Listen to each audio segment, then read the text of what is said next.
राधे कृष्ण जी, स्वागत है आप सभी का आपके अपने YouTube चैनल पर। कैसे हैं आप? कमेंट करके ज़रूर बताइएगा। मैं भी बिल्कुल ठीक हूँ और बच्चे भी एकदम ठीक हैं। तो अभी ना यहाँ पे सुबह का टाइम है और आज है अमावस्या। तो हर घर में आज के दिन तो अगर श्राद्ध ना भी हो लेकिन खीर वगैरह तो बनती ही है, क्योंकि आज लास्ट श्राद्ध का आज आखिरी दिन होता है और सभी यहाँ पे पितृ पूजन अपने ज़रूर करते हैं, क्योंकि अमावस्या के दिन जरूर पूजे जाते हैं पितृ। जो हम भूल चूक हमसे हो जाती है उनकी हम क्षमा उनसे मांगते हैं। उसी की तैयारी मैंने यहाँ पे कर दी थी। तो सुबह में ही मैंने खीर चढ़ा दी थी नहा धो के बनने के लिए। खीर यहाँ पे मेरी बन के तैयार हो गई थी खूब अच्छे से। इसको 1-1.5 घंटा लग जाता है पकने में अच्छे से। धीमी आंच पर ही मैं खीर को बनाती हूँ। और फिर यहाँ पे ना दूसरी तरफ मैंने ना सिंपल आलू, यहाँ पे आलू मटर मैंने सिंपल सूखे यहाँ पे बना, टमाटर और हरी मिर्च के साथ मैंने तड़का यहाँ पे लगाया अपने बेसिक मसाले डाल के। उसके बाद ना एक सब्जी को जैसे ही तड़का लगाने के बाद ना दूसरी साइड मैंने यहाँ पे कढ़ाई भी चढ़ा दी थी पूरियां बनाने के लिए, क्योंकि आज ना कुछ ज्यादा ही पूरियां बनती हैं। इसलिए ना फिर मैं भी उठ गई थी जल्दी में ही। आज सुबह की मैं ना योग वगैरह भी नहीं की थी मैंने, क्योंकि मुझे ना ये वाला काम जल्दी करना था। बच्चे उठ जाते हैं ना तो कोई भी काम आराम से तसल्ली वो नहीं करने देते हैं। यहाँ पे ना फिर फटाफट से सब्जी वगैरह बनाने के बाद पूरियां मैंने बना ली थी। और जैसे ही मेरी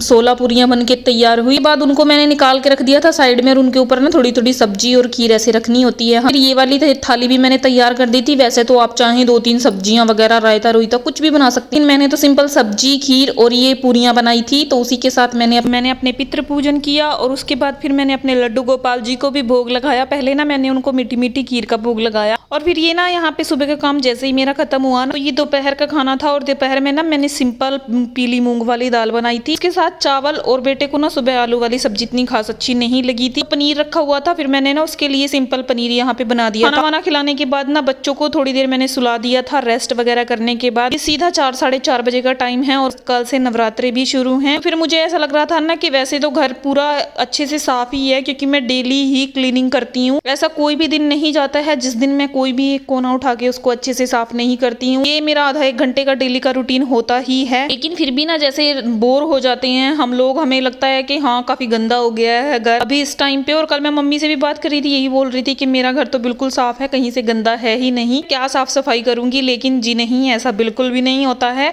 अगर आपके मन में ये वहम है कि आपका घर बिल्कुल साफ है, गंदा नहीं है, तो आप अपने स्टोर रूम से स्टार्ट कीजिएगा, फिर आपको पता लगेगा कि घर गंदा है या साफ है। मैंने अपने यही किया कि अपने ना स्टोर रूम ही है ये मेरा, क्योंकि यहाँ पे ना सारा स्टोरेज वाला सामान रखा हुआ है। जैसे मेरी पेटी है शादी की और अनाज वाली टंकी वगैरह भी एक्स्ट्रा सामान है ना, सब सामान मेरा इसी के अंदर रखा हुआ है। और फिलहाल तो ना मैंने पूजा रूम भी इसी को बनाया हुआ है। हम इसको स्टोर रूम नहीं बोलते हैं, हम इसको पूजा रूम ही बोलते हैं, क्योंकि यही ना सबसे अंदर है। और यहाँ पे ना इतना खास कोई इस वाले कमरे में नहीं आता है। मैं अपनी पूजा वगैरह भी ना यहीं पे करती हूँ जब तक कि मेरा मंदिर बन के नहीं आता है। रानी की कृपा रही तो क्या पता नवरात्रों के लास्ट तक मेरा मंदिर बन के आ जाए। बहुत हम तो भैया से रिक्वेस्ट कर रहे हैं, प्लीज हमारा मंदिर जल्दी से बना दीजिए। लेकिन उनको ना टाइम नहीं है, वो दरवाजे वगैरह बना रहे हैं किसी और के, तो इसीलिए मंदिर हमारा बनने में थोड़ा टाइम वो लगा रहे हैं। कोई बात नहीं, बन जाएगा जल्दी से ही। तो ये वाला कमरे का ना पहले सारा का सारा सामान मैंने बाहर निकाला। और ये देखिए ऐसे लगता है कि सामान तो कुछ है ही नहीं हमारे पास, लेकिन ये मंजा पूरा भर गया था ये डब्बों वगैरह से ही, जिसके अंदर मैं अपना सामान रखती हूँ। इसी कमरे के अंदर ना मैं अपना फालतू का रसोई वाला सामान भी, जिससे कि ना रसोई भी मेरी खाली लगती है। इतना खास रसोई के अंदर नहीं लगता है कि काफी सामान मैंने भर रखा है। मुझे ना थोड़ा खाली खाली ज्यादा अच्छा लगता है, ज्यादा ना भरा हुआ मुझे अच्छा नहीं लगता है। इसीलिए ना फिर मैं डेकोरेशन का सामान भी ज्यादा नहीं लगा करती हूँ, क्योंकि फिर ना मुझे बहुत लगता है कि घर एकदम भरा भरा सा होता है ना, तो ऐसा लगता है कि सांस लेने में ऑक्सीजन की कमी हो रही है, इस तरह का मुझे फील होता है। ये आप लोगों को लगता होगा कि घर भी ना मेरा बिल्कुल सिंपल है, इतना खास मैंने इसको डेकोरेट नहीं किया। तो डेकोरेट ना करने की एक सबसे बड़ी वजह ये हमारी एक सामने वाली दीवार भी है। जो अभी 1 साल ही हुआ है ये घर बन के तैयार हुए हैं, हमारे पेंट वगैरह हुआ था, लेकिन 1 साल के अंदर अंदर ही ना ये दीवार बिल्कुल खराब हो गई है सीलन की वजह से। तो जब तक इन पे टाइल्स वगैरह या फिर कुछ भी वॉलपेपर वगैरह नहीं लगता है तब तक तो मैं कुछ भी, मैंने अपनी मेरी शादी का भी अभी काफी ज्यादा डेकोरेशन का सामान मेरी पेटी में रखा हुआ है, वो तक मैंने नहीं निकाला है कि पहले एक बार ना ये दीवार अच्छे से साफ हो जाए ना, फिर उसके बाद ना फिर मैं अगर डेकोरेशन भी कर दूंगी ना तो इतना खास अच्छी नहीं लगेगी इस दीवार की वजह से। एक बार बस ये दीवार साफ हो जाए अच्छे से हमारी ठीक हो जाए, फिर मैं करूंगी डेकोरेट अपने घर को खूब अच्छे से। एक वजह ये भी है कि मुझे ना थोड़ा खुला खुला खाली खाली घर ज्यादा अच्छा लगता है, इसी वजह से ये बरामदा तो बिल्कुल खुला ही रहता है मेरा। यहाँ पे मैंने कोई भी ज्यादा ऐसे सामान वगैरह नहीं रखा हुआ है, तो ये ना यहाँ पे मैंने सारा का सारा सामान जो बाहर निकाला था, जो डब्बे खाली थे, मैं पता क्या कैसे करती हूँ कि जो डब्बा मेरा खाली होता रहता है ना, जैसे कोई भी एक चावल का डब्बा खाली हो गया या चीनी वाला खाली हुआ, उसको साथ के साथ ही ना धो के रख देती हूँ। ऐसे मैं ना उसमें उसी में डाल के या फिर उसको बाद में धोने के लिए ऐसे मैं नहीं रखती, मैं साथ के साथ धो के सुखा के उसको रख दे। फिर यही हुआ कि अभी इस टाइम पे ना बहुत कम डब्बे ऐसे थे जिनको मुझे धोना था। ऐसे ही कपड़े से मैंने इनको अच्छे से गीले से साफ किया और ये बिल्कुल अच्छे से साफ हो रहे थे डब्बे वगैरह मेरे, लेकिन जो मुझे लग रहा था कि गंदे हैं उनको मैं बाहर ही रख रही थी कि इनको धो के रख दूंगी सुखा के। मंदिर की भी ना मैं तस्वीरें यहाँ पे साफ कर रही थी और ये देखिए अभी मैं आपको एक चीज दिखा रही हूँ। अभी अपने धाम पे जाते हैं, वहीं से हम तस्वीरें वगैरह या मूर्तियां वगैरह लेके आए, लेकिन ना हम तो आस्था रखते हैं, अपने सच्चे मन से जाते हैं, लेकिन जो लोग वहां पे बैठ सकते हैं सभी को देखिए मैं नहीं बोल रही हूँ, लेकिन कुछ लोग ऐसे होते हैं बताते तो सामान इतना महंगा महंगा है लेकिन वो होता बिल्कुल बेकार है। अभी जैसे आप ये माता रानी जी की फोटो आप देख सकती हैं, नैना देवी माता, जो मैं नैना देवी से ही लेके आई थी, ये 200 रुपए की फोटो उन्होंने मुझे दी थी, लेकिन ये 6 महीने भी अभी इसको नहीं हुए हैं, ये खराब हो गई है बिल्कुल तरीके से। और ये देखिए ये बड़ी वाली तस्वीर जो मैं आपका दिखा रही हूँ, ये मैंने अपने यही एक लोकल शॉप से ली थी,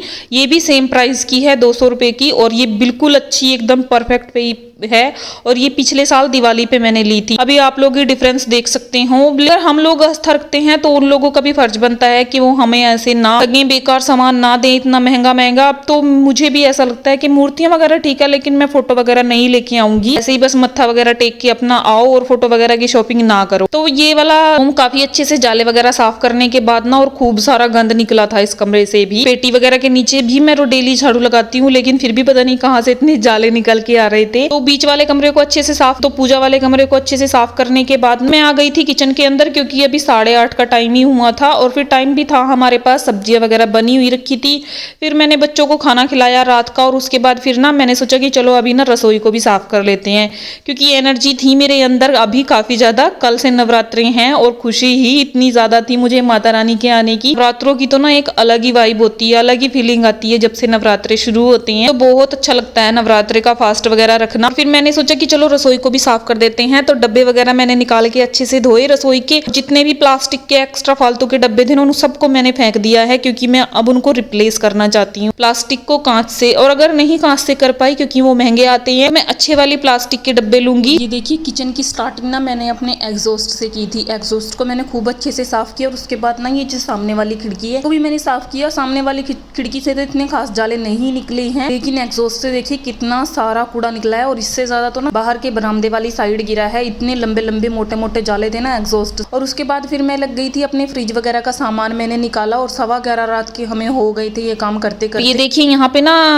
किचन वगैरह मेरी अच्छे से साफ हो गई थी, फ्रिज को भी धो के अच्छे से इसके बर्तन वर्तन सुखा के ना अरेंज में यहाँ पे करने लग गई। 11:15 हो गए हैं रात के, बच्चों को बिल्कुल भी नींद नहीं है, तो फिर ये देखिए ये तो काम नहीं कराती है, काम बढ़ाती है, लेकिन बेटे ने ना वॉश बेसिन को साफ करने में मेरी बड़ी हेल्प की है। साफ मैंने कर दिया था वॉश बेसिन को कपड़े के साथ, लेकिन सामान मैंने बेटे से ही अरेंज कराया, और यकीन मानिए बड़ी ही अच्छे तरीके से इसने अरेंज किया था, बहुत अच्छा लग रहा था उसको देख जब वो काम कर रहा था। बट मुझे ऐसा लगता है कि ये ना छोटा है, अभी मैं इससे काम नहीं कराती, लेकिन ऐसा नहीं है, बेटा काम कर देता है, काफी हेल्प करता है ये मेरी। फिर उसके बाद ना बच्चों को मैंने सुला दिया था, मोटा मोटा ही मैंने कूड़ा रात को उठाया, बाकी मैंने भी ऐसे छोड़ दिया था। 12 बज गए थे रात के यही काम करते करते हमें, और फिर मैं भी सो गई।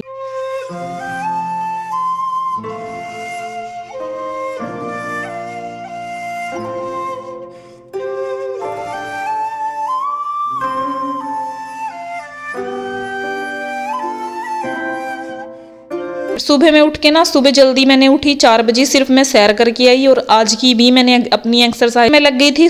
घर के कामों में झाड़ू पोछा वगैरह करने, झाड़ू पोछा कपड़े वगैरह इनफैक्ट मैंने धो दिए थे, और खूब अच्छे से ना सूख गए थे सारे कपड़े। और ये देखिए अच्छा लग रहा है, साफ लग रहा है बिल्कुल घर। ये वाला पोर्शन इस बरामदे को ना मैंने खूब अच्छे से रबर के साथ रगड़ के साफ किया था, तो काफी अच्छे से साफ ये हो गया था। बच्चे अभी सोए हुए हैं क्योंकि रात में काफी लेट सोए थे, सुबह के 9 बज रहे हैं इस टाइम पे। ये कपड़े मैंने धो दिए थे ना जो सुबह में ही, ये सूख गए थे आधे, तो मैं उनको उठा के लेके आ गई थी नीचे। तो फिर ना ये देखिए फ्रिज वगैरह और किचन वगैरह मेरी काफी अच्छे से क्लीन हो गई। रात में ना मैंने इस एग्जॉस्ट को भी अपने काफी अच्छे से साफ किया था, तो अच्छा लग रहा था इसको देख के। लेकिन फिर ना मुझे ऐसा लगा कि कुछ खास चेंज नहीं हुआ है घर के अंदर, साफ ही हुआ है घर। तो फिर मैंने ना ये जो बाहर वाले मेरे प्लांट हैं को मैं उठा के अंदर ले आई। इनको अंदर लाने का एक मेन रीजन ये भी था, बाहर ना ऐसी बेजान सी हो गए थे, जैसे सूखना ये शुरू हो गए थे बाहर रखे। तो उन्होंने मुझे बोला भी था कि ये इंडोर प्लांट है, आउटडोर नहीं है, शायद इसी वजह से ये खराब होना शुरू हो गए थे। तो मैं इनको अंदर लेके आ गई।